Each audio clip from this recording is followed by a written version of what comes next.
Take a breath, girl. Hello everyone, welcome back to my channel. Today's a fun video for me because it's another review video. I'm going to be reviewing the NARS Wanted palette, which is a beautiful rose gold toned palette. Review videos are one of my favorite videos to do because it obviously means that I'm playing with new product. And who doesn't like playing with new product? So if you would like to see what I think about this palette, then just keep on watching. So I'll start off by showing you the palette. It's got this beautiful acrylic picture, and this is what NARS has been doing with most of their palettes recently, for the limited edition ones anyway. They've sort of been steering away from that matte black packaging that gets dirty really easily, and they've been putting some fun different photos on top of their packaging, which I really like. This is the palette inside. So you can see it's a beautiful color scheme. It's definitely in the rose gold family. It looks quite pink. It depends on the lighting that you're looking at it in, because when I first saw it in the store, I sort of thought that it was more warm toned brown than I was expecting. But after playing with it and also just looking at it sort of in a brighter light, it's definitely pink toned, which makes sense because NARS describes it as a nudes and rose gold palette.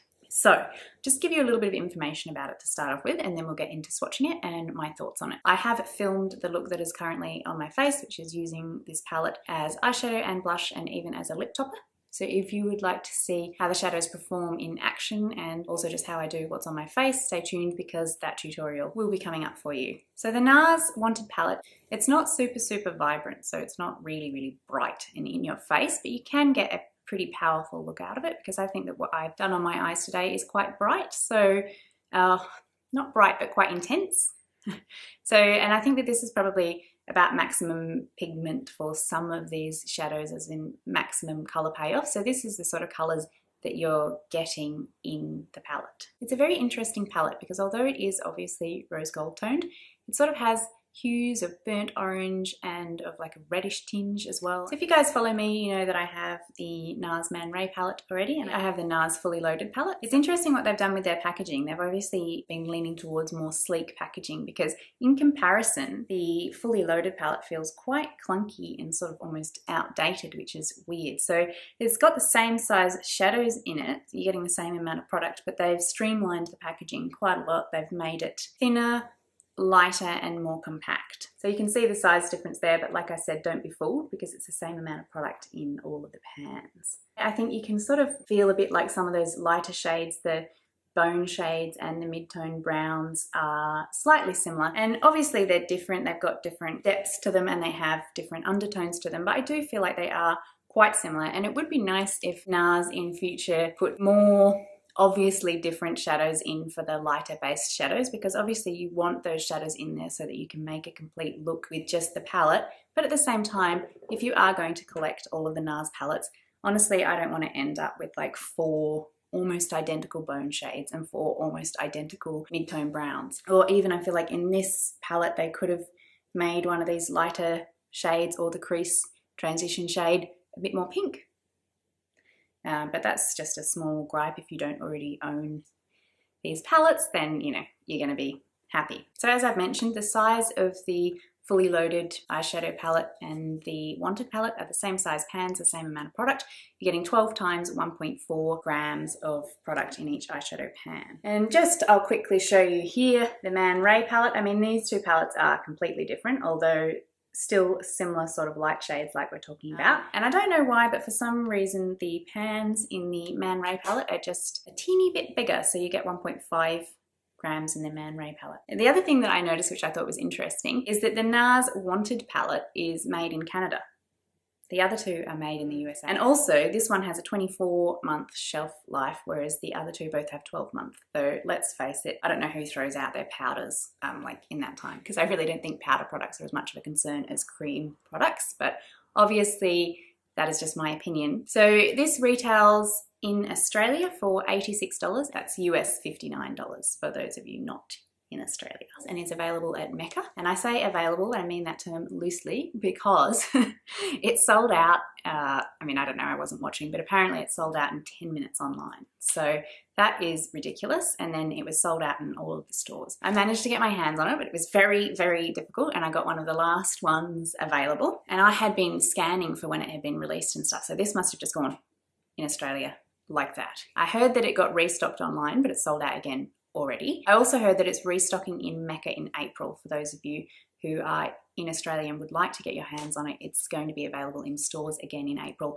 apparently. So in this palette you have 4 different finishes on the eyeshadows. You have a matte, satin, metallic and glitter. It's a pressed pigment and it's an entirely new formula. It's meant to pack a really intense punch, which I think is interesting because if you look at some of the reviews, people are saying that pigment isn't very vibrant, but I think it's perhaps just a case of you needing to use it in the way that it was designed to be used. Some of them are designed to be used by themselves and some of them are designed to be used either dry as a topper or wet to get that sort of metallic look. So I do agree that some of them are quite sheer if you try to apply them dry by themselves, but I'll swatch everything anyway just so that you can have a look.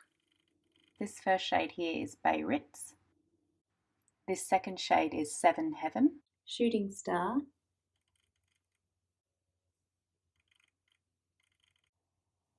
Satisfaction, Shadow Hill, Lala, Delirium,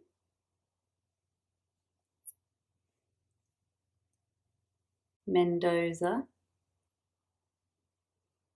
This Mendoza shade is amazing. It's just like a fiery orange dream. Fallen Star. This shade is absolutely beautiful too. They call it bronze, but I think it's kind of like a greeny bronze. Temptress. It's a little bit stiffer in the pan, that one. A little bit harder to get a swatch of, but performs really nicely on the eyes. Wicked Game. And Coconut Grove. It's a really beautiful blackened brown, very pigmented.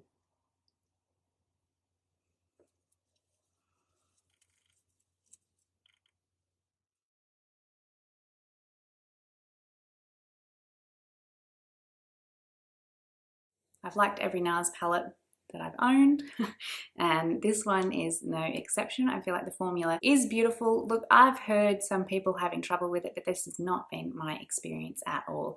I've found them all super blendable, really easy to work with, pigmented, and I really enjoyed the different textures in this palette and the fact that you could really play on that to make a lot of different eye looks. It's way more versatile than it appears, and by that I just mean in the pan it just looks like a bunch of rose golds, but when I started putting them on my eyes, they were just picking up different colors and throwing like strong orange flecks of glitter, and there's just, I don't know, they performed really differently on my eyes and they really impressed me, and I feel like there's just heaps and heaps that you can get out of this palette. It's so much more than a neutral rose gold palette. I do agree that you get a little bit of fallout with some of the shadows. I did do my eyeshadow first before my foundation the first time I used them because I wanted to be prepared for that, I guess. But I feel like it wasn't anything extraordinary and that if I had been a bit more careful, I probably could have avoided that. Often when I don't have foundation on, I just sort of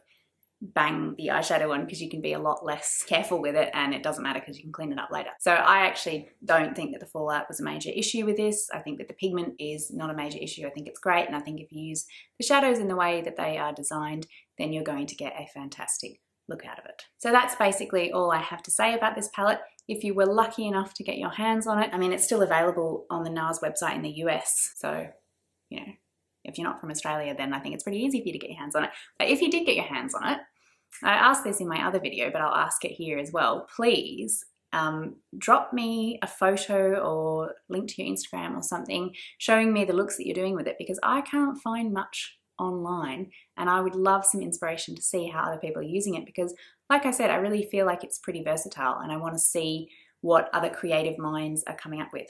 So I hope that you guys enjoyed this review video. As always, thank you so much for joining me and I'll see you in my next one.